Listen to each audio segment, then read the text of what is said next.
Shaman are attuned to the 6th chakra, which a lot of people call the third eye, and their spiritual gifts manifest in their ability to go between realms.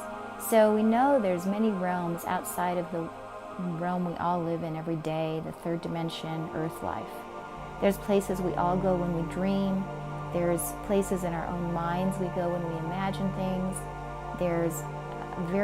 I believe there are realms that we visit. If you look at the UFO or the abduction phenomena, a lot of people are now starting to think, rather than going into a physical spaceship, some of these people are experiencing dimension changes where everything is real, but it's a different dimension and not ours. These are all up for speculation and discussion, but it's one of our beliefs that there are many dimensions. So the shaman has the ability, inherently, whether it's practiced or not, to cross into these other dimensions and then return to our physical, his or her physical incarnation, and improve their own lives or the lives of others by the things they've learned while they were in these places. And so this is, maybe we call them travelers, astral walkers, astral plane visitors. And of course there's other dimensions besides the astral plane. That's how their gifts manifest. They may tend to be a little more mental. It is a higher chakra, so they may tend to, this isn't the case in all cases, but they may be quite communicative about what they've seen. They may have desires to share what they've seen and learned.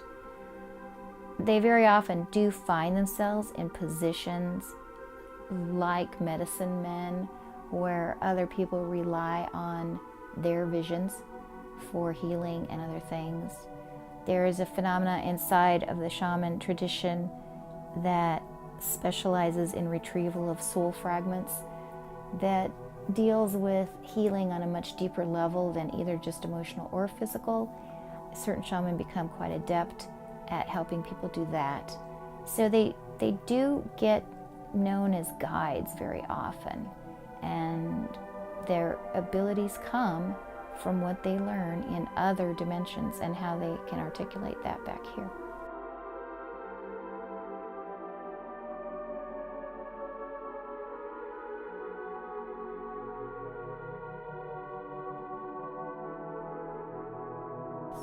Dreams is probably the most common way a shaman line would show itself. So if someone is the type of person who just always has another dream to tell you about, that would be a very big clue that the shaman lines are strong in them.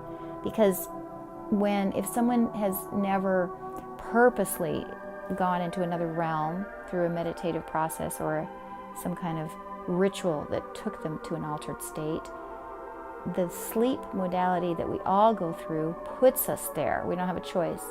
A lot of people don't remember those dreams, they don't remember those travels, but the shaman bloodline will definitely remember those travels.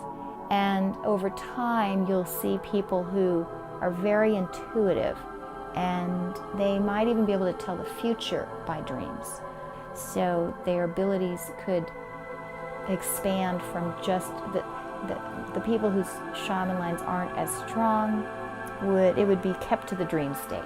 But for the true shaman, there's going to be this emergence of the ability to control that state and access it through wakefulness and through self-directed meditation and get to the same place. So dreams and meditations that are very vivid, the shaman's going to see places vividly. So if they report a dream, their sensations will be strong. They also, besides places, can go inside of entities. And this is why it has been well known that they can report what it is to be the bear, to be the wolf, to be the tiger, because that is another part of their gift. So they not only shift realms, but they can shift into different forms. So forms and realms, they can go through the boundaries that others are separated. We can all do these things, but the soul line strength will show up in it happening more regularly, more intensely, and it will captivate the person. They will inherently sense their own gifts. So shamans break barriers is a good way to think about it. And so other forms and other realms are available to them.